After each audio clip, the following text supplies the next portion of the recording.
Hi, everyone. This is your host, Kristen Howe, and I am so excited to welcome you to our call with today's guest, David Breslow. David is an author and speaker who's appeared on over 150 radio and television stations and worked with diverse clients from professionals in business, sports, entertainment, and the private sector. David has been called Mr. Simple because he has helped people to quickly and consistently transform what they think, feel, and do to move past old limiting patterns in a way they never thought could be so simple. David believes there is a better way to get what you want and that you are closer to it than you may realize. And on today's call with David, you will discover the one simple truth that will help you begin change today. You'll find out how to blow past fear immediately. You'll also find out why coping leads to mediocrity in life and what to do about it and why it doesn't help you. You'll find out why the outcomes you get or don't get in your life are governed by law. And we'll actually do an interactive exercise that will shock you and show you why change is difficult so you can stop wasting time, money, and energy. So, David, I can't wait to get into this. I just love your energy and your approach to everything. Thank you so much for joining us today, and welcome to the call. Well, thank you for having me back. It's always a pleasure to speak with you. Always. It's so great. I love your whole simple approach to things because I think that's something that is very much needed in the world today. So can you share with us a couple of minutes of, how you got here? What are some of the major turning points and what made you get to the point of realizing, wow, this is so much simpler than we all realize? Yes. As with most people in the personal development arena, it came through a painful process. And of all places, for me, it came through sports because I was a competitive tennis player and hockey player when I was younger. And tennis specifically was very, very frustrating for me. I was one of those players that looked really good. If you just watch me in practice, you go, wow, this guy's really good. But when I played in competition and tournaments, I was another guy. I was horrible. I was afraid, had no confidence. I played out of weakness. So I had so much frustration that one day I had lost a match in a big tournament in the first round to another player who wasn't nearly as physically talented as I was. And I was so upset that I ran out to the parking lot, started banging the roof of my car with my racket because I was so angry. And I started screaming out loud, why do I do this? Why do I do this? Why do I keep putting myself in this position to suffer so much? And all of a sudden I heard this little voice inside my head that said, why don't you go back to what you knew when you were a boy, when you were younger? And I stopped and I started to think, what is that? And I realized that when I was younger, 7, 8, 9 years old, I had this awareness, this mind-body awareness, that an understanding of the mind-body relationship. Now, I didn't understand them as laws at that time that I'm teaching now, but I understood that there was this mind-body relationship that if I went back to that, I would probably be able to help myself, which is what the voice was telling me. So I went home and I started going back and I realized, yes, there were these mind-body realities that I understood when I was much younger. And in the meantime, as I got older, I started to defer to these so-called experts. I read all the books. I talked to the sports psychologists. I talked to other players who were very successful. And they would all tell me the same kinds of things, these very generic, you got to be more positive. You got to believe in yourself. You just got to be more focused. All these things that we all hear. And I tried all that stuff, and it wasn't really helpful. It was helpful sporadically is what it was. And then I went back to these mind-body realities that I knew as a kid, and that's when I started formulating what is now called the Wired to Win program. And it's based on 7 laws by which all human beings produce outcomes. So it all started for me out of my frustration as a tennis player. And once I started doing this, I realized that my clients came from all walks of life. As I started with sports, of course, because that was my circle. And then these people would say to me, hey, can I use these laws at work or at home or in my relationship? And I started to think, well, of course you can. Laws are laws. They don't just occur in a tennis court, and they don't just occur in a boardroom, and they don't just occur on the first hole of a golf course. And I realized that it's like anybody I spoke to was starting to see changes in several different areas of their lives, even though we never spoke about them, because laws are laws. That's like saying that gravity only occurs on the second floor of your house and not on the basement. That's not possible. It's a law. It occurs everywhere. That's why I enjoy talking about the law so much. This conversation is very, very interesting. But that's where it started for me. Out of all things I never would have guessed, sports. I love that. It makes so much sense. And by the way, I love that you just said laws are laws. It's not like gravity only works on the second floor of your house. What a great way to look at it. Even there, we're seeing sort of the simple way that you look at it that makes it so crystal clear. So that's great. By the way, everyone listening, I highly recommend, whether you're at your computer or sitting at a desk, obviously if you're driving, don't do this, but if you have a pen and paper handy for this, because when we do our interactive exercise with David, you're going to want to have that handy. I just wanted to give you a heads up on that. Okay, so let's talk about this.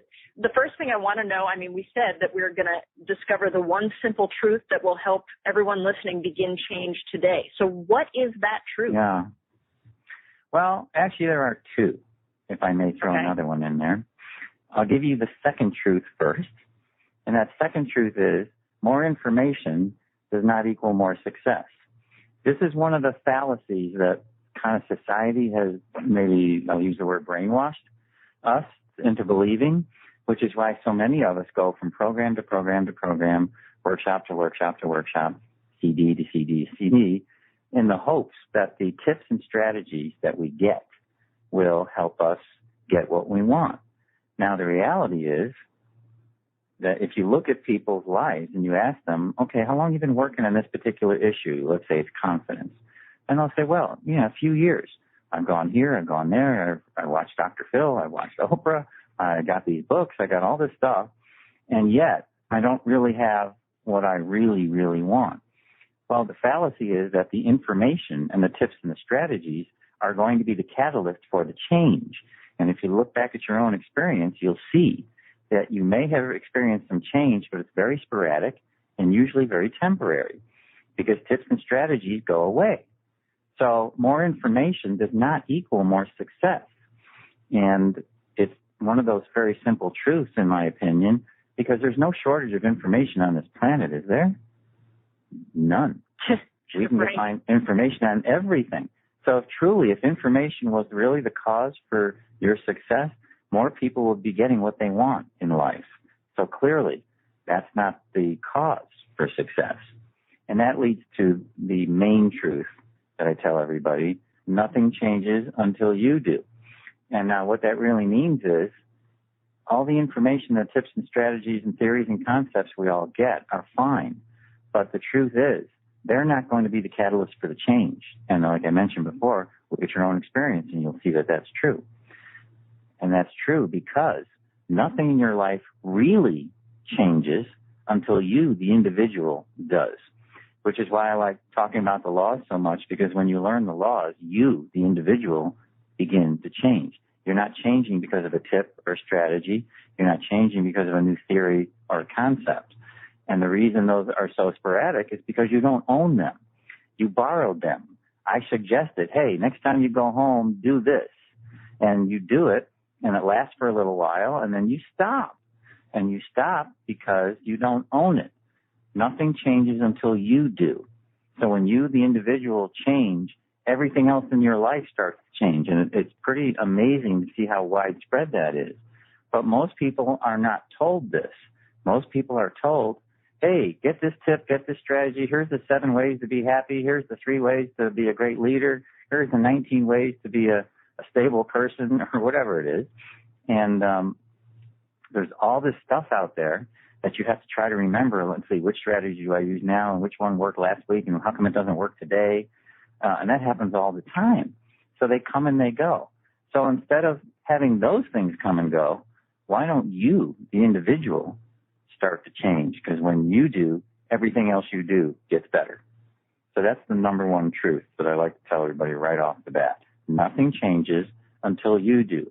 And that actually relieves the pressure, because now you don't have to run around being a glutton for information and have notebooks full of stuff on your shelf that's just collecting dust for the most part for so many of us, that you don't have to feel that pressure of, I got to get this, I got to get that, I got to get this, I got to find out this information, I got to write down this, and it's a lot of stuff.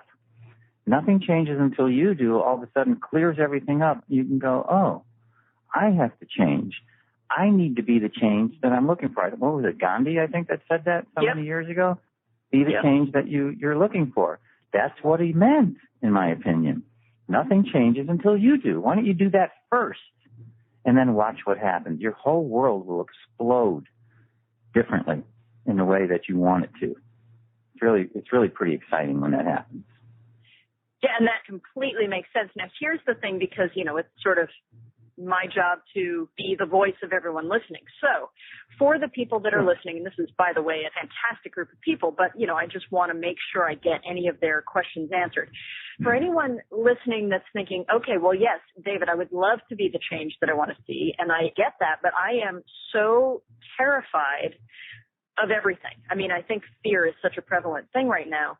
What do I do about that? What do I do about fear? Because I know you say we're able to blow past fear immediately, and that seems almost impossible to some people. So talk to us about fear, because I think that'll be really helpful.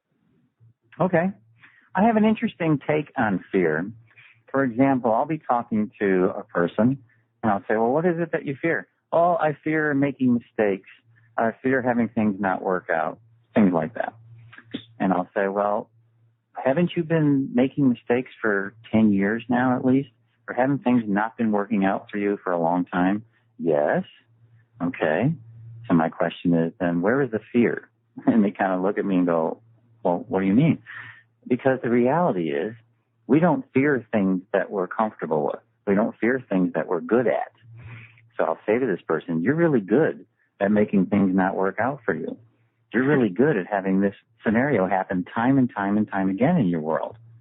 And then they look at me. I can see that deer in headlights look, or I can hear it on the phone. And I'm doing this on purpose because part of my job is to slap people's consciousness. Literally, it's like, hello, wake up. You're into this mindset of you have this fear, and everybody's telling you what fear is, and all these cute little acronyms, false evidence appearing real. It's one of the common ones. And they're all great. I'm not making fun of them. They're cute. They're great. They're easy to remember, and they're a reminder, and it's great. But I like to take things back a step or two, because that's where the simplicity is. The simplicity in this is, look, you're fearing something that you're really good at. Why would you fear something you're so good at? In fact, you're so good at it, you've mastered this. You're so good at messing up in your life and creating a mess. Why would you be afraid of it? And then they start to realize from that perspective, oh, why would I be afraid of it? I am really good at it. I've been doing this for a long time. So I first like to get people to kind of help them switch their attitude about fear, their point of view. And then as soon as they do that, here's what I'm going to ask people on the phone to do now. Here's a great way to move past fear. Very simple. Next time you're feeling any kind of fear of anything, any feeling in the pit of your stomach, any feeling of fear whatsoever or doubt, ask yourself this question. What is the opportunity I'm most excited about right now? What is the opportunity I'm most excited about right now? Now, fear happens when we're excited about something.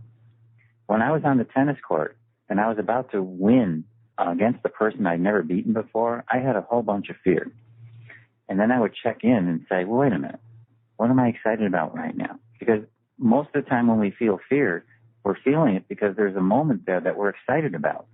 But instead of focusing on that, we focus on how weird we feel, how uncomfortable we feel. And our mind goes off in that direction. And most people on this call who have any relationship to the mind-body experience and have read books and so on and so forth, you know that where you focus is going to create what your experience, especially on the inside. And if you're going to focus on the fear, of course you're going to experience doubt and uncertainty and discomfort and all those things that go along with it. The body's just doing what it's supposed to do. And by the way, that's by law. That's going to happen. It's not my opinion. By law, what you focus on is going to create the experience. That's not a theory. That's by law. That's happening. That's actually law number 3 in the series of 7 that I talk about. So if you're going to focus on the fear, you cannot be surprised when you start feeling all that negative, ugly stuff. So this question, what's the opportunity I'm most excited about right now? Oh, you know what? I'm excited about breaking a barrier here in my tennis. I'm excited about beating this guy I've lost to the last 10 times I played. That's what I'm excited about. And as soon as I ask that question, my mind is now going off on a completely new track that's taking me to feel, think, and do things at a much higher plane, simply by asking that question. Not trying to find cute ways to get rid of the fear, not trying to find 7 strategies to remove the fear from me. That's taking it in the wrong direction, in my opinion. Take it in the simple direction. And the simple direction is ask a better question. Because when most people feel fear, what kind of questions are they asking? Oh, why do I feel this way? Oh, what's wrong with me? Oh, this fear is really getting in my way. How can I get rid of it? Those aren't the best questions because there's no real good answers to those. There's a very good answer to what is the opportunity I'm excited most about right now? There's an answer to that question, and your mind will tell it to you without any problem whatsoever.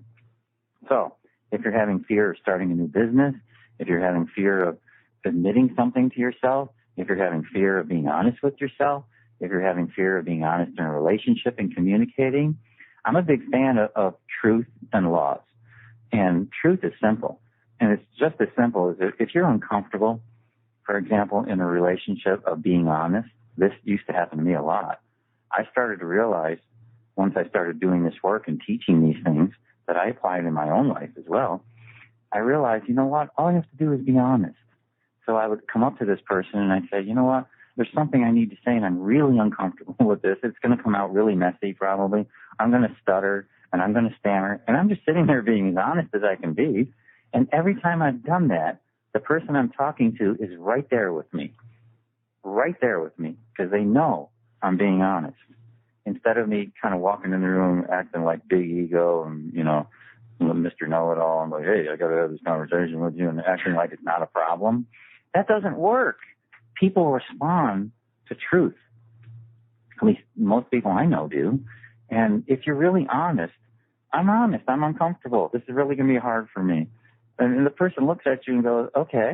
And then you start talking. And I do everything I said I was going to do. I babble and I stutter. I'm vulnerable and it's a little weird. But that's what I said was going to happen because that's being truthful. So being truthful can get rid of a lot of fear as well. But if you just check in and ask this question, what am I most excited about? Which I would do before those conversations. And what I'd be excited about for me was things like, hey, I get to express myself and I get to be honest with somebody and I get to raise the level of this relationship and have a really great conversation where I haven't in the past. Those are all things that we get excited about. Even simply something is asking somebody out in a bar. Okay, it's an example I use a lot where you see somebody across the room in a bar and, you know, a lot of guys are uncomfortable doing that kind of thing. And you walk over and what's the thing you're most excited about? Before you go over, ask yourself, check in. Well, I'm excited about the fact that I can break a barrier here because I usually don't go do this, and I'll feel really good that I was able to break a barrier, and I'm excited about the opportunity that maybe he or she will say yes. You know, yeah, I'm excited about that. And all of a sudden you're on a completely different mental track, and then you walk over and you do it. And everything is different about you. You're thinking, feeling, and doing things differently because you took your mind off on another track where fear would have taken you somewhere else. You would have just sat there and went, way out of my league. You come up with all these rationalizations because the mind has to do that to make us feel good, when what you really wanted to do was get up and walk over there. Well, life's too short to not do stuff like this. We don't need to hurt ourselves, do we? Absolutely not. Okay, so let me ask you this, because I can completely see how that applies to, like you said, asking someone out or being in the tennis match, you know, all of that. So what happens if someone is fearful of losing their house or, you know, those kinds of fears, those survival fears? How do we use the opportunity question, which I love that question, by the way. Can you give us some answers of maybe what we might see as the opportunity in there? Because sometimes that's where I think people struggle. Yeah, in that example, there is an opportunity. If you're fearful of losing your home or losing money, or losing anything like that in life that we all want and things that are important, there's an opportunity there for you to see a new possibility. So in the house example, If you're afraid of losing your house because you're not paying the mortgage, for example, maybe you're out of work or the work is slow and you're not earning and bringing in as much money as you did 6 months ago, and you're afraid of losing the house, you ask this question: what's the opportunity I'm most excited about right now when it comes to losing my house? And you sit with that for a second and don't try to answer it. That's the secret. Don't try to answer it, because our minds want to kick in because the mind likes to control things. It thinks it needs to come up with the answer. You don't. Sit with that question for a moment, especially the more intense the life issue we're talking about. Sit with that question for a moment and let the answer come to your mind. Because what we do as human beings, we try to control the answer. We think we have to figure it out. We don't. If you just sit with the question and still yourself for a little bit, what will happen is all sorts of possibilities will start floating around your mind. So yes, this does require a bit of being still. We need to still our minds a bit in this kind of a scenario because it's more intense. We do need to still our mind a bit. And then things can come to you like, oh, here's an opportunity I didn't think about before to earn some more money. Or here's a way that I can now use to help me keep my house 6 months longer. Maybe it's something you can do with the bank. Maybe it's something to do with your finances. But whatever it is, when you ask the question, there is something you can be excited about because it's pushing you in a place to do, think, feel, and do something differently than you would normally do when you're comfortable and complacent and not having to look at this. Because there is something exciting out there, whether it's a new job, whether it's an additional job, whether it's a new way to get a job, whether it's a new attitude as you interview for jobs. It could be all sorts of things that can open up new possibilities, where when you get stuck in the fear of losing your home, most people know where that takes them, and that's not a good place because you're always stuck in feeling that kind of negative emotion and this kind of very closed-eyed view of what's possible. It gets very myopic, it's very narrow, and you can't see anything else. So what this question does is help your mind open up and see what else is possible for you. That's probably the biggest thing that it does. So even in an important scenario like a home, losing a home, or losing money, or losing a relationship, or losing a vehicle, or losing anything, even in that, believe it or not, there's an opportunity to be excited about something because you get to change. You get to see something different. You get to try something different. You get to be somebody different. I don't know what's more exciting than that. That's amazing. I love that you just said because you get to change. You know, inherently they get so scared of change, but that is such an exciting thing. You get to change. You get to be more of the, amazing thing that you are. And that's incredible. And I think you're right. So many people get sort of stuck in coping with, okay, I'm going to cope with my fear. I'm going to cope with my life. So talk to me about coping, because you say that is actually something that leads to mediocrity. We don't want mediocre. So tell me about that. My favorite, unfavorite word. Okay. So coping does lead to mediocrity, and I tell people all the time, do not call me if you want me to help you cope better with your world. I will never help you be a better coper, ever. And here's why. Because in my work, I prove everything I say. The laws are provable. They're undeniable. And that's one of the best parts about it for me is nobody has to believe me. I don't want you to believe me because you think I'm some kind of a guru or smart guy or anything like that. Who cares? That doesn't help you change. You got to own this. What helps you really change is when you own what you're getting. And so coping strategies take the form of, again, tips and theories and concepts and so on and so forth. Here's the reason I will never help you be a better coper.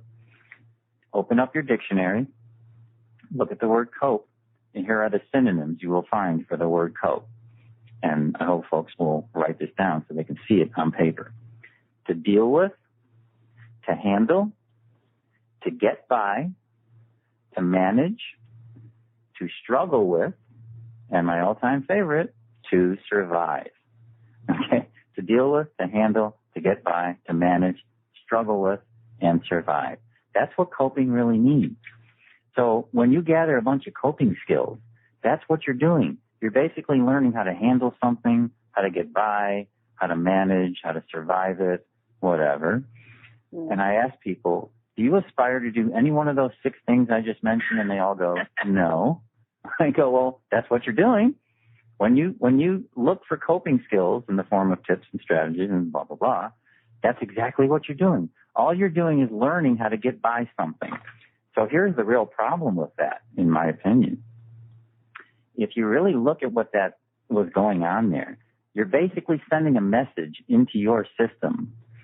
And that message is basically this. I'm a big fan of cartoons. I add voices to body parts and all that. If your body could speak, it would be saying this. Well, next time this happens, and of course it's going to happen again because I can't help it. Next time this thing happens in my life, I have to arm myself with a whole bunch of weapons so that I can deal with it better. So I'd better go out and get some coping skills because I know this thing is going to happen again. I'm certain of it. So when it does, I better be ready. That's what your body's saying. That's the message you're sending into your system. Now, that message is not very strong, is it? You have basically resigned and already pretty much admitted that whatever this thing you're trying to cope with is, these feelings or the mindset or whatever it is going to happen again. So therefore, since it's already going to happen again, you better arm yourself with a whole bunch of weapons to deal with it. That's the message you're sending. That's not a very powerful message.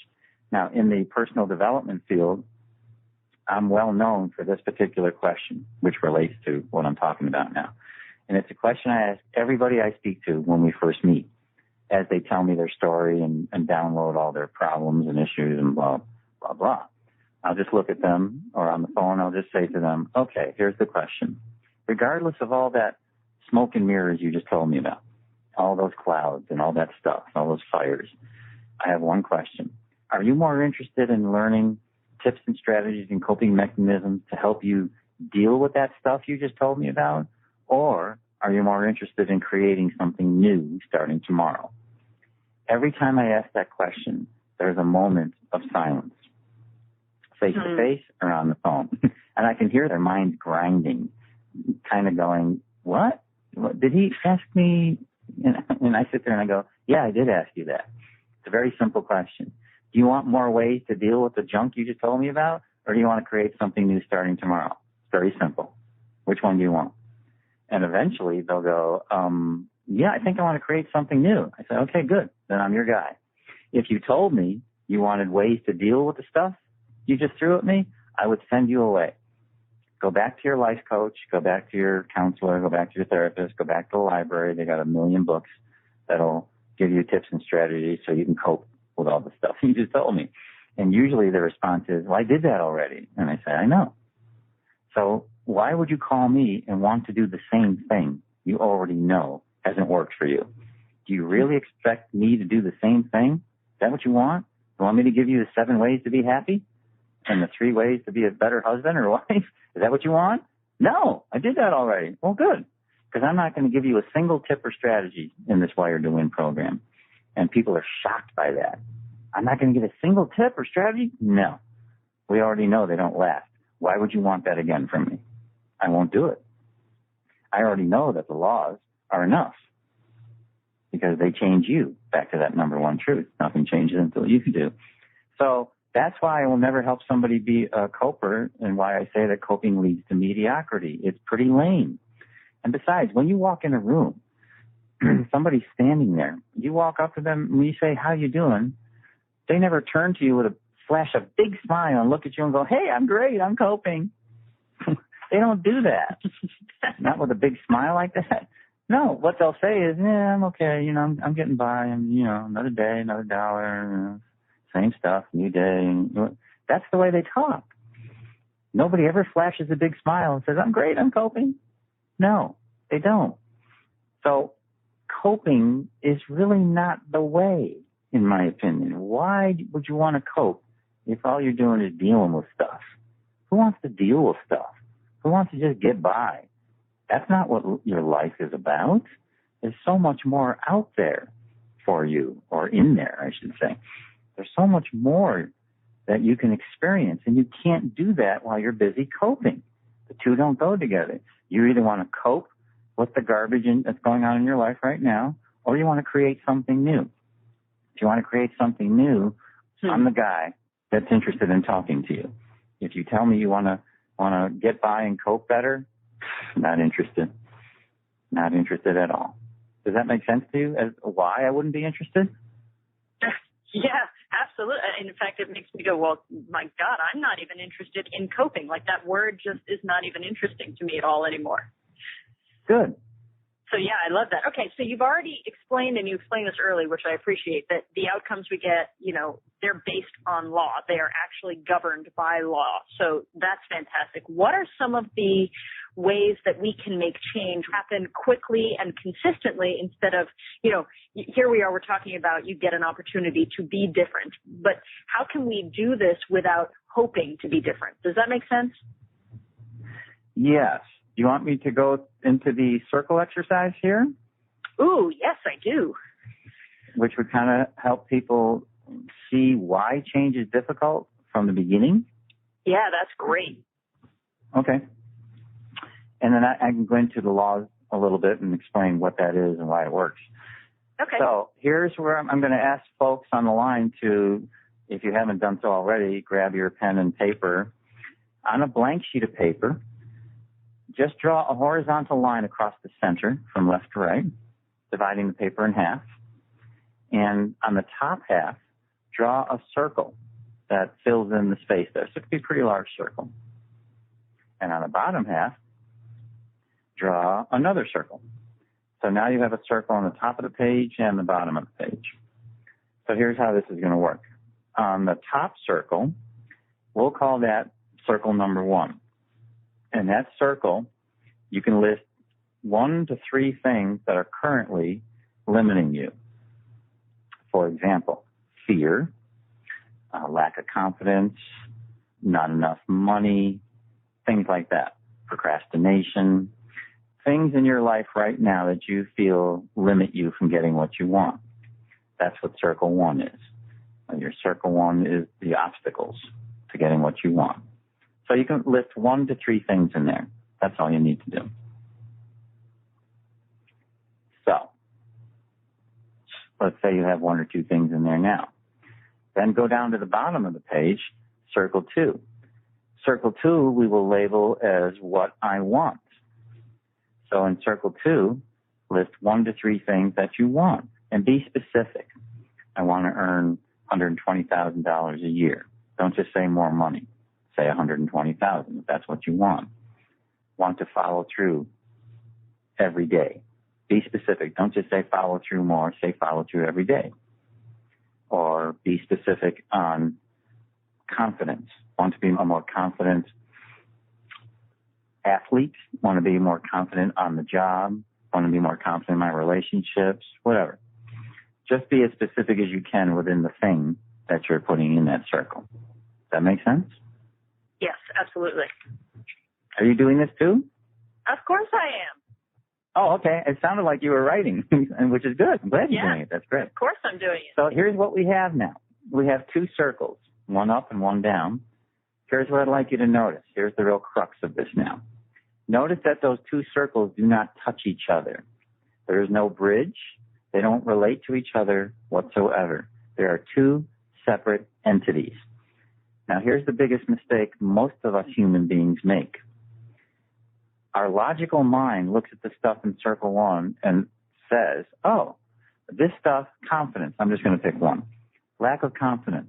Oh, since I lack confidence, I should try to fix that. So I'm going to go to seminars and I'm going to buy books and I'm going to get CD packages and I'm going to watch Dr. Phil and whatever we do. I'm going to strengthen that for myself. Here's the problem with that. It seems to be logical and seems to make sense, but when you look at it closely, it really doesn't. Because here's what happens. When you try to fix, quote unquote, the things in circle 1, basically what happens is all you're doing is moving closer maybe to the edge of circle 1, the circle. Maybe you're moving a little bit closer to the edge. Things change a little bit. You get sporadic changes. You get temporary changes. It kind of comes and goes. And then you look for more. And that's back to that information thing. You look for more stuff.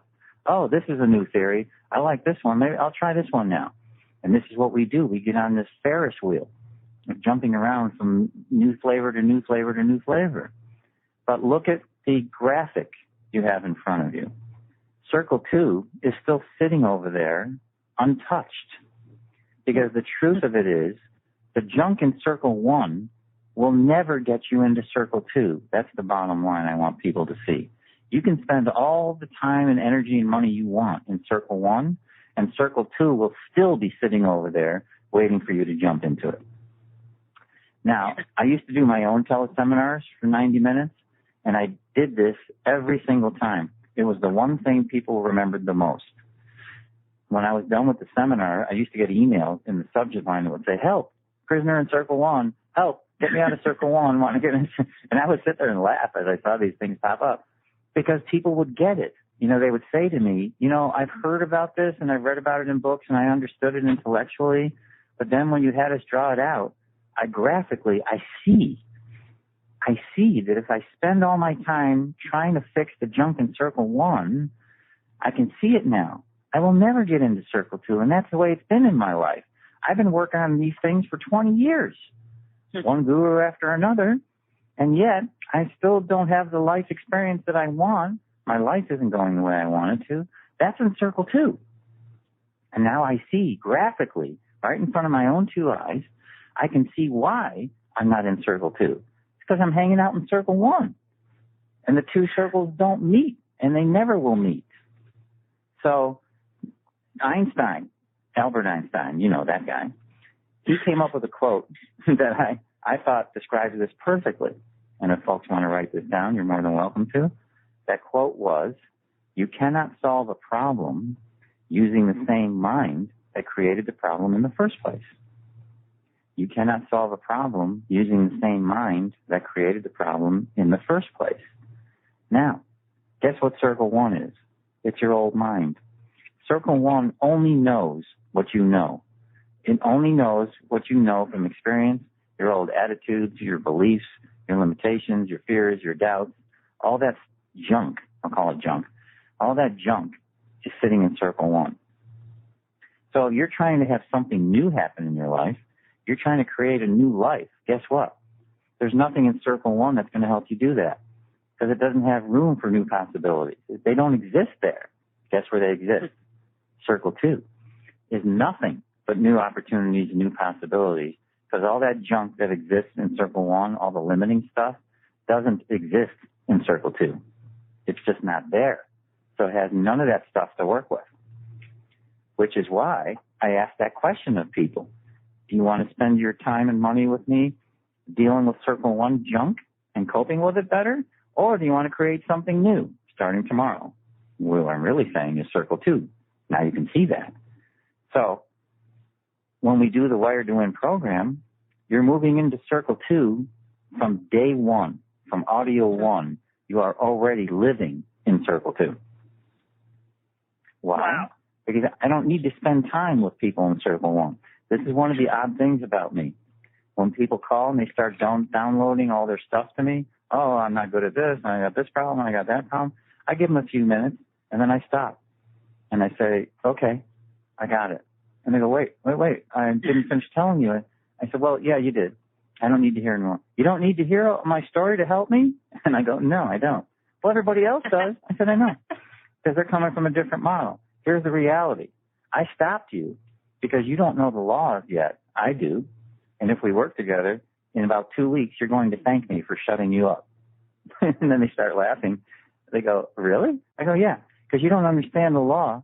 The reality is, the more you repeat the horrible story you keep telling me, the more you're doomed to repeat the experience in your life. I already know that. So I'm shutting you up to save you the trouble of having this experience again. You've been having it for the last 10 years. I get it. Besides, you're telling me the same story 10 different ways, and they don't realize it. I got it the first 30 seconds you told me. The bottom line is you're suffering, right? I actually had this conversation with a professional golfer who was shocked that I stopped him because he had seen 3 or 4 of the world famous sports psychologists out there for golf. And then he called me because he knew I didn't do what they do, and I don't. He knew I was different.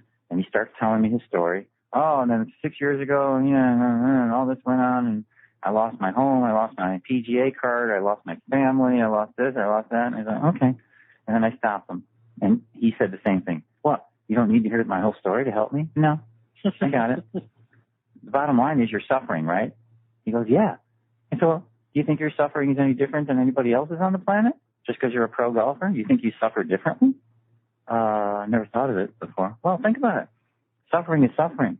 Human beings pretty much suffer the same way. It hurts. It sucks. It doesn't feel good. He goes, yeah, that's right.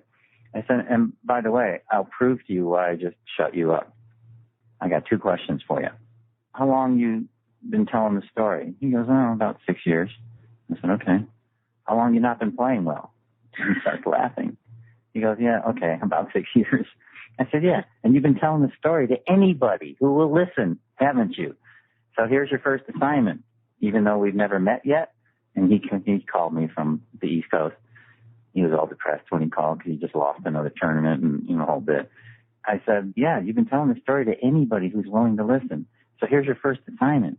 Even though I don't know if I want to work with you or you want to work with me yet, we haven't even made that formal decision. But here's your first assignment anyway. He goes, what? I said, shut up. He said, nobody has ever talked to me that way before. I said, well, they should. And I guarantee you, if we start working together, and, I can say it in a way that it was fine. It wasn't nasty or anything. I said, look, if we work together in a couple weeks, you're going to thank me for shutting you up right now because you don't understand the law yet. You will. That the more you say this story to the world, the more you're doomed to repeat the experience in your own life. Is that what you want? No. That's why I called you. I don't want to repeat it. Good. So shut up. Don't tell your wife. Don't tell your PGA buddies. Don't tell your caddy. Don't tell your barber. Don't tell your checkout counter girl at the supermarket. Don't tell anybody this story anymore. We're not interested. You're not going to help with that, fix that stuff? I said, no. Why do you want to fix stuff that's already not working for you? There's another one of those conscious slapping questions. Because people in the world have been taught, oh, if X isn't working for you, go fix it. Find a guru or find something that'll help you fix that and improve it. And here I am saying, why do you want to spend your time, money, and energy on stuff that's already not working? What do you have to fix? That thing is already not working for you. This lack of confidence, this ability to not follow through on things, what do you want to fix it? Why do you want to hang out there? That's when I show them the circle thing. And I say, look where you're hanging out. You're hanging out in circle 1. But circle 2 is over here. Do you really want to hang out in circle 1 trying to fix that junk? And then they look at me and go, no. Don't you want to be over here in circle 2? Yeah. Okay, then let's go there. Why can't we just go there? Oh, I didn't know we could. That's because the world has shown you the way to get to what I'm calling circle 2 is through circle 1. That's probably the biggest mistake I see human beings making. Because they think they have to get through the junk in circle 1 to get to what they want in circle 2. But once I show them this graphically, the circles on paper, or I have them do it and they see it, then it becomes very clear to them that spending time in circle 1 is really not the way to get into circle 2. It's just not. Does that make sense to you? No, absolutely. It makes complete sense. It's so crystal clear. I just absolutely love that you gave us the visual to use because it really just makes us go, oh, yeah, that's ridiculous. It actually, it's almost funny. I mean, that's the only way I think that it's funny. It's like, well, oh, that's hilarious. Why would I even be doing that? So I'd love if you can talk to us a little bit more about the laws, and sort of give us one of them maybe and show us the power we have to alter our experience at any moment. I think that would be, just a really cool thing for us to be able to experience with you. Okay. So, yes, I've used the word laws a few times, so let's get on the same playing field. Here's what I mean by a law. And folks, please write this down. A law is something that's true for everyone, everywhere, at all times. Everyone, everywhere, at all times. That's what makes it a law. So you can see from that there's no gray area. There's no yeah, but. There's no sometimes. There's no maybe. There's no nothing.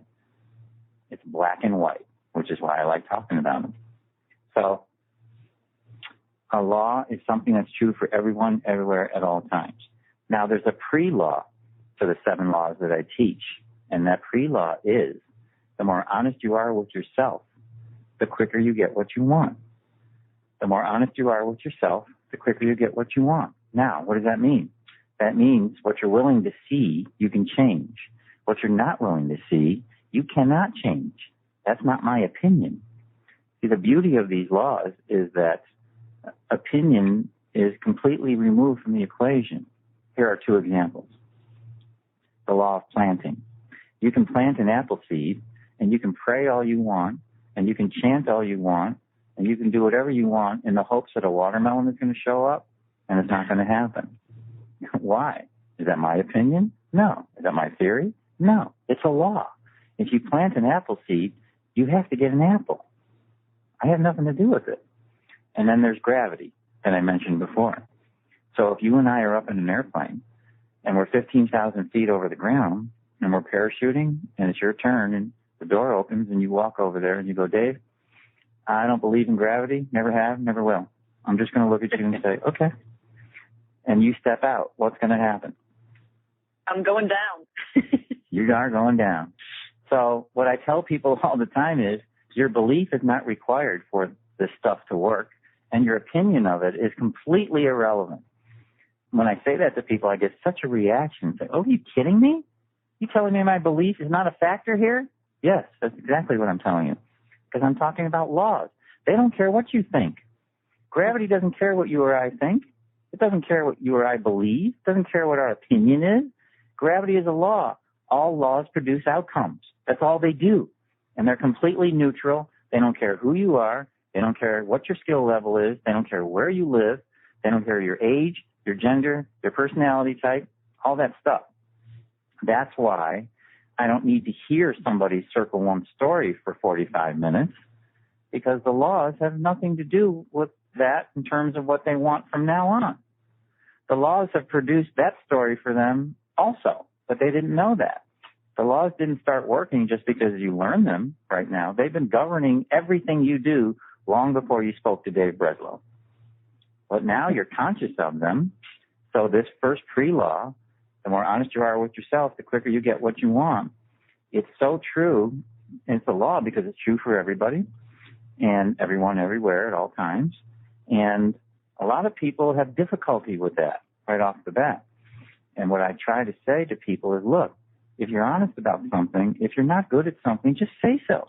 Put it out in the sun. It cannot hurt you anymore. The reason it hurts you is because you hold on to it and you cover it, you huddle with it, and you protect it. That's why it hurts you. Put it out in the sun. It can't hurt you anymore. If you just say, look, I'm not good at this, great. Now we can move on and jump into circle two. As long as you're holding on to this, it'll never change.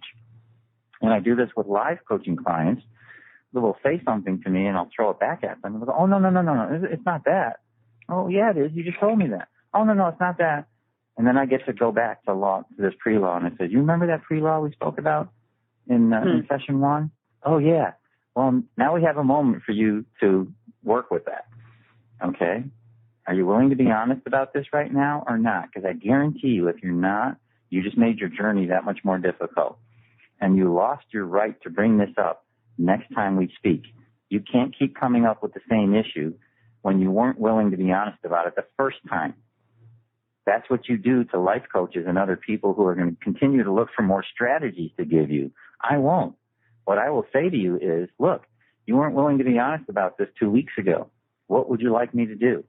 Give you some more theories?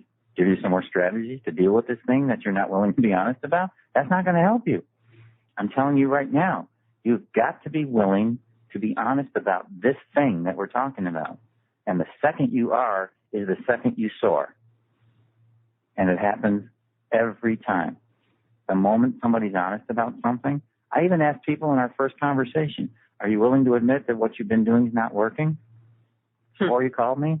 Yeah, that's why I'm calling you. Good. Because their answer to that question tells me that they're willing to be honest with themselves. Sometimes if they'll go, well, no, it was working. It was okay. It was doing a little bit. And then you won't let go of that a little bit. I know that person is probably not going to be very honest when it comes to more important things, which is okay. It's not a judgment. It's just that this is a law. You can't mess with it. You can't change it. That's a pre-law. So right. There's this first law that I mentioned for a moment. It's the law of awake and asleep, because most people have no idea how asleep they are as they go throughout their lives. That's the definition of being asleep, is you don't know you're asleep. So I've had mothers call me and say, "What did you do to my kid?" And I'll say, "Why?" "Well, he's cleaning his room." These are 15, 16-year-olds. "He's cleaning his room, and when I pull up in the driveway from the grocery store, he comes out and he helps me carry the bags in. He's never done that before. I've tried to get him to do it 1,000,000 times." I said, "I know. He's not doing it when you ask him to because you gave him a strategy. And strategy, as we all know, disappeared within a few days. He didn't own it. In our very first conversation, he understands the law of awake and asleep. He has a check-in exercise. I can give it to the folks on the line here. The check-in is like the question from before with the fear. It's a very simple question. Am I awake or asleep right now? Because when we're asleep, we do things out of rote habit. We think, feel, say, and do the same thing out of habit. But when you check in, the moment you check in, you're automatically awake. You have to be. And in that moment, you have a window in your mind to make a new choice. So instead of me giving that kid a strategy for that choice, I could have said, "Hey, next time your mom says clean your room, this is your strategy for this week. Clean your room, and I'll talk to you next week." Okay? That's what is normally done, right? But I didn't give the kid any strategy. I gave him this law. And so he knew that when his mom asked him to clean his room, he checked in because he knows that's a time when he falls back asleep and just says, "Yeah, whatever, Mom," and goes and plays with his video games. And, that's him doing things out of habit. So he checks in while his mom's talking, and he goes, "Yeah, I'm asleep right now. I have a moment. I can make a new choice. You know what? I choose to listen to my mom now. I choose to look her in the eye and actually choose to do what she's asking me." He literally makes that choice on his own, and his mom is freaking out. And the reason he can do that is because now he owns it. I'm hoping you and the people on the line can see this difference. The reason he's doing it is because he came up with it, not me, and he owns this choice. Not doing it because his coach asked him to do it as a strategy. It's a very subtle thing, but I'm telling everybody it's a huge difference in terms of how your life changes. You can do something because Dr. Phil asked you to do it, or you can do something because you chose to do it on your own. It's the difference between the outside-in approach, which is what most do, or the inside-out approach, which is what I'm talking about. Because once you do it from the inside first, this kid inside first came to this choice. Now he owns it because it's his, not mine. Does that make sense to you? Absolutely. Actually, this brings me to my next question because I love everything you're sharing. So what I'd love is if you could share just a couple of success stories from people, that have worked with you, because I just think it's so powerful. And I think it's so crystal clear exactly what you just said. He came up with it on his own. It wasn't because someone suggested it to him or told it to him. So can you share a couple more stories with us? I know you've seen some amazing turnarounds, just so that we can really get a feel for what's possible here. Yeah, that's one of the gratifying things to me is to get emails from people telling me things that happen. Here are the things that tend to happen to people. From the athletic world, what happens is, I'm thinking of this particular golfer I was talking about before. He was an older golfer. He was 50, playing against 20-year-olds on what they call the minor league tours to try to get himself back into the big tour. So what happened was he was missing cuts for a long time. And in the golf world, they play on Thursday and Friday. And if you make the cut, you play Saturday and Sunday, and you get paid. If you don't make the cut on Friday, you don't get paid anything. So golf is kind of harsh that way. So this guy was making no money for 6 years. And once we started working together after about 3 sessions, he's now finishing in the top 10 against 20-year-olds. He's 50. He's playing 23, 24-year-olds who are hungry to make it on the big tour, the PGA Tour. And he's 50, and he's now finishing in the top 10. And then 2 weeks later, he's finishing in the top 2, top 3, and he actually tied for first in a tournament as this thing progressed. Because what happens is you start becoming so much more aware of what's possible for you, and you start to think more clearly, and you start to make new choices in areas where you've been struggling and trying to figure out, how do I make better choices? What are the strategies I need to make better choices? And since I don't give him any strategies, he's just like that kid I was describing. He's making these new choices on his own from the inside out. So people in sports are performing at a much higher level more consistently. People in the corporate world are learning how to communicate better because they're more clear. They're learning how to be in meetings and communicate in meetings. They're learning how to be better speakers when they have to stand in front of a group of people. They're learning how to handle adversity better because they're different. It's not that I had to have sessions with them about how to handle stress and pressure. This is the beauty of this format for me, is that people are experiencing changes at these different levels without me actually having a session talking about the specific topic of adversity or stress management or presentations and all that. It's happening because they are different. And I know that can be difficult for people to wrap their minds around. It's like, really? This one thing is causing all these changes to take place? I know it sounds like Dr. Brown's whatever ails you, like I'm that guy, but I'm really not.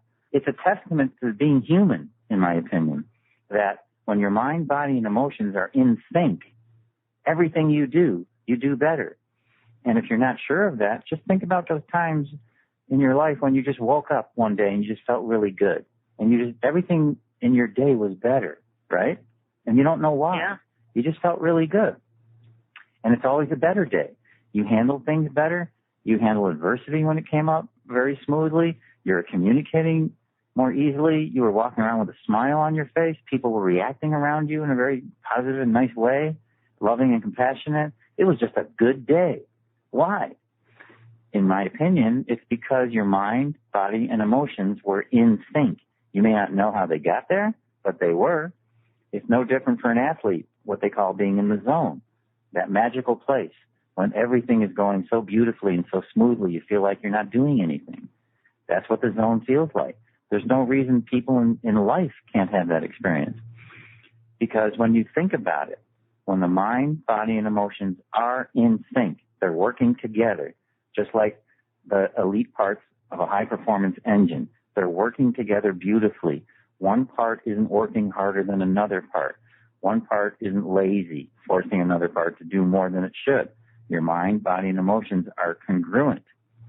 And that's what all these exercises are designed to do for people. Yoga, Tai Chi, karate, meditation. They're all designed to help your mind, body, and emotions get to that place in sync. And believe it or not, the laws I've been talking about are the laws by which your mind, body, and emotions produce outcomes. So the moment you learn the first law, this law of awake and asleep, guess what? Your mind, body, and emotions are in sync. That's why this kid could come up with a new choice that worked for him. That's why everybody that does this is blown away. Day one, doing that exercise for 3 days. That's why it's called Wired to Win, 7 Laws, 21 Days, transform the way you live, work, and play. The 21 days is, for each law you learn, you leave me and go in your life for 3 days. And then you see that this law is real. You apply it consciously, and you start making new choices on your own. I'm no longer part of the equation. Then you come back and you own it. That's the beauty of this. That's why I don't dump everything on everybody on day one and say, here's all 9 audios. Go ahead and listen to them when you can. No. It's designed that law number 1, take your 3 days, go see how asleep you are, go check in with the question and realize how asleep you really are in your life. You'll be astounded. And then when you check in, now you have a moment to make new choices, and you start making them. And then people go, well, what choice should I make? I can't answer that. Now you're looking for a strategy. How do I know where you're going to do this? Are you going to be in the grocery store? Are you going to be driving your car and somebody cuts you off? Are you going to be at work? Are you going to be at home talking to your spouse? Do you have kids? Are you going to be talking to them? I don't know where you're going to be. I can't tell you what to choose. That's the beauty of this. Don't you already know that given the opportunity, you are going to make a choice that's better for you? You don't have to worry about that. You're never going to make a choice that makes you feel worse. You won't do that. So when you check in and you say, hey, am I awake or asleep right now? And your mind will tell you the truth. Don't worry about it. It'll go, dude, you're like so asleep right now. It's not funny. But the moment you do that, you're awake. You have to be awake to have that internal dialogue. And then at that moment you go, okay, all right, I have a moment here to make a new choice in this situation. you know what? Right now, I choose to stand up, look my mom in the eye, and actually have a conversation with her instead of falling asleep and doing the, yeah, whatever, mom, like I usually do. That's the choice the kid makes, or whatever, whoever you are. You make a new choice in that scenario where many times these people have been taking these workshops for years to try to figure out, how can I be different in this scenario? And here, all they do is do this silly little check-in question. I swear to you, the emails I get back from people that are just astounded, number one, at how asleep they really are, because they couldn't believe it. Man, I didn't know I was walking through my life this asleep. Unbelievable. And now they're awake. And the juice of life comes when you're awake, by the way.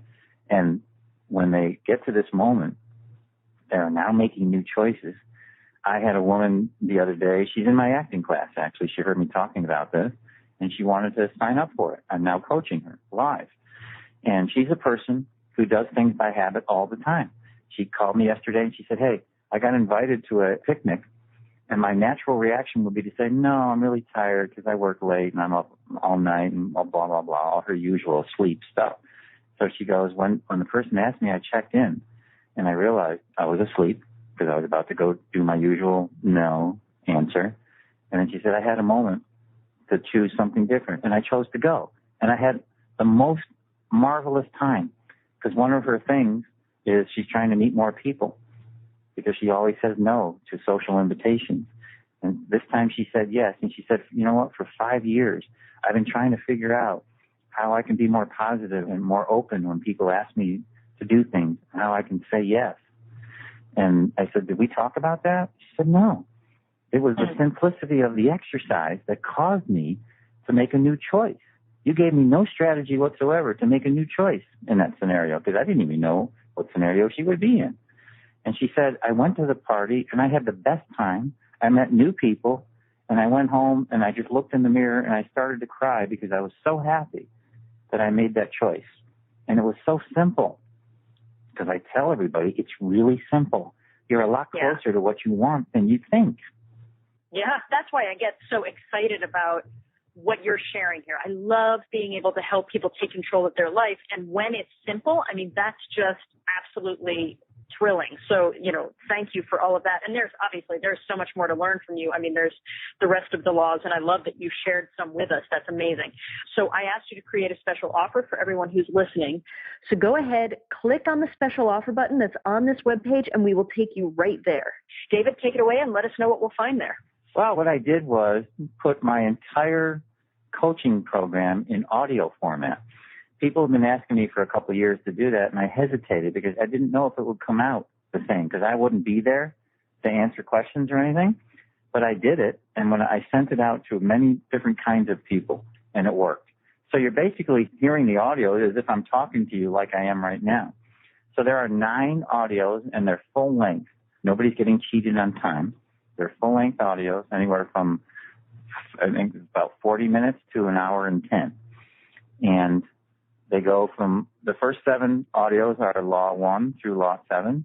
Audio number 8 is talking to you about creating new rituals based on everything you've learned, how to create your rituals every day, starting in the morning, going in the afternoon, and going in the evening, doing things that further strengthen you.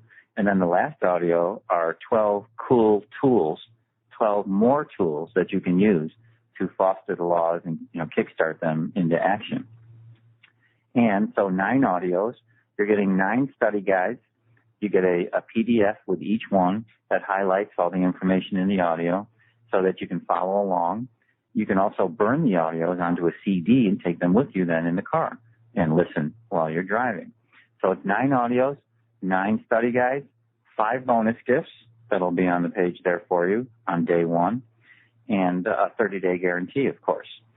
So with the audios, like I mentioned before, they are spaced 3 days apart. The minute you purchase, you get day 1, all the free gifts at the same time. You get the day 1 audio, and then you go work that law number 1, the law of awakened sleep, for 3 days, and you look in your inbox and you'll see a notice that day 2 is ready. You get a link. You'll click on that link, and it'll take you back to the page where the audio sits. Then you can listen to day 2 audio, which is a new law. Then you take 3 more days. So the whole thing is 21 days. That's why it's designed that way. And each time you go back to the page where the audio sits, all the previous audios that you had are there. So you can listen to them again and again and again if you want to. Very cool. So amazing. And I love how you have it split up in that way, as you said, so it's not just like, here's everything all at once. I really love that you've done it that way. It makes it very, very powerful. So what are some of the biggest benefits that people could expect to start experiencing literally, right away once they start even just using that awake asleep? What are some of the things that will happen right away? Right away, your awareness level will jump up, tenfold. Has to. Your awareness level will rise dramatically. Number 2, you will be far more clear than you were. Number 3, you start to make new choices. Number 4, you start to do things differently. So you're already doing those 4 things almost immediately. You're starting to think, feel, and do things differently. Where before you might have been struggling, trying to figure out what to do and how to do it. It's not a requirement anymore. It's not necessary. Because you are different, you'll be more aware of yourself. You will make new choices. You'll be far more clear, which actually helps you communicate more clearly as this process goes on. I don't talk about communication in the program, but people will start to communicate more clearly because they are more clear. And you will demand from other people that same kind of clarity. When they speak to you, you will help them actually be more clear because people tend to speak in code, I noticed in life. They don't really say what they really mean to say. I'm really hypersensitive to that as a result of being involved in this for so many years. I'm very hypersensitive to when people say something and I just boil it down into 2 sentences and I'll go, did you mean this and this? And they go, yeah. I'll go, well, why didn't you say that? I did. No, you just went on for 15 minutes on this whole thing of smoke and mirrors when all you really meant to say was this and this. Oh, academics don't like me very much because I talk to them and I boil all of their 9 paragraphs down into 2 sentences because, they paid good money to be able to talk like that. And, they get really messy and they talk about all this stuff. And I'm like, well, wait a minute. Did you just say that you wanted to do A and then B? Yeah. Okay. Why didn't you just say that? That's how simple I am. Sometimes it drives people crazy. It's just funny to me how in life we've been taught not to be clear about what we really want in relationships. Hey, I really like that, or I really like you. We're all leaving this earth at some point.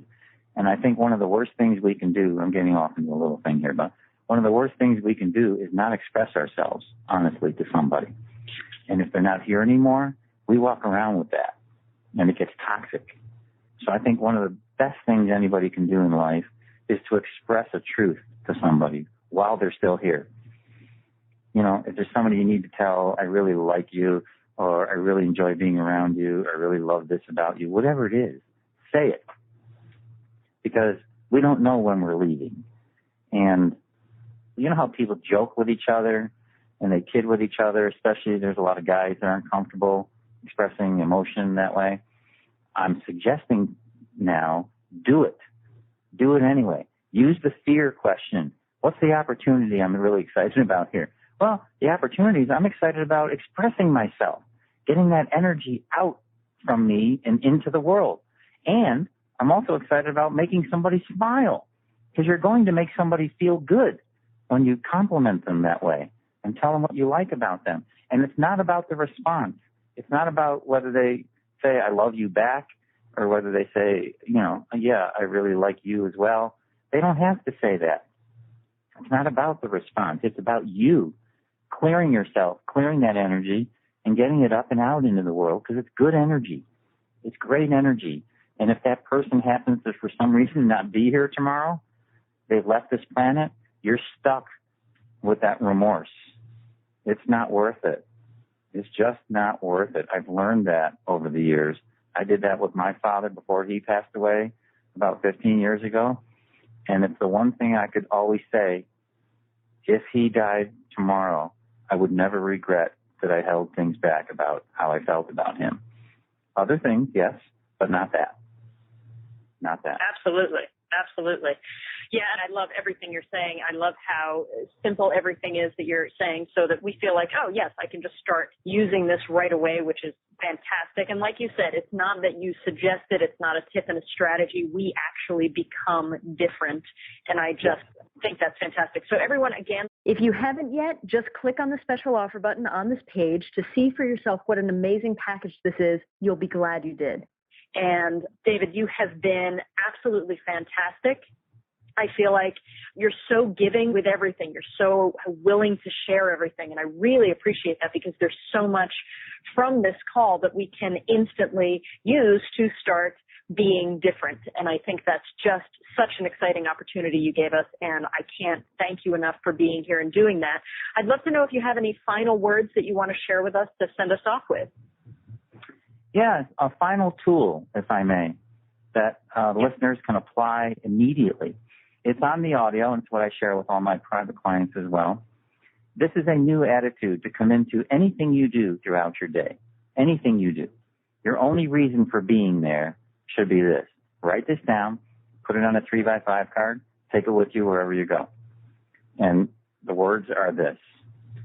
I have an opportunity to express all my talents fully and freely while overcoming my barriers with ease and awareness. I'll say it again real quick. My reason for being here is it's an opportunity to express all my talents fully and freely, all my talents fully and freely while overcoming my barriers with ease and awareness. Now, if you just do the two simple check-in questions we spoke about, that will already help you overcome barriers with ease and awareness. Because the second you check in with what am I excited about right now, with ease and awareness, you're overcoming the fear. And now you're allowing your talents to come out fully and freely. That's what we all want in life. We want to feel free, and we want to fully and freely express ourselves anywhere. So when you look at this on paper, most people, no, actually everybody, when I ask them, what's the feeling you get when you look at this on paper? Is it light or heavy? Everybody says light. It's a lighter feeling. So imagine what it would be like to walk into any scenario, whether it's in your corporate job, in your organization, at home, talking to a spouse, talking to your children, talking to a friend, whatever it might be. Imagine if you entered the scenario with this as your only reason for being there. Your only reason is to express your talents fully and freely and overcome your barriers, because they're going to show up. We're all human. We have them. Overcome your barriers with ease and awareness. Imagine what will happen to you if you enter a situation with that as your main reason for being there. I do this with athletes because they're all worried about performance and results and outcomes all the time. I said, no, go to the golf course. This is your reason for playing golf today, to express your talents fully and freely while overcoming the barriers that are going to pop up with ease and awareness. That's your only reason for being there. If you're there for any other reason than that, you're probably going to mess up somewhere. So I'd like to leave people with that little ditty, put on 3x5 card, watch what happens to you when you go under that umbrella. I love that. Yeah, that's fantastic. And thank you. Everybody can go off with that strongly there and on their little 3x5 card. So definitely everyone do that. David, thank you, thank you, thank you. Everyone listening, thank you so much. You are all absolutely extraordinary. And I just love being able to be here and share this time with you. And until the next time, everyone, keep manifesting.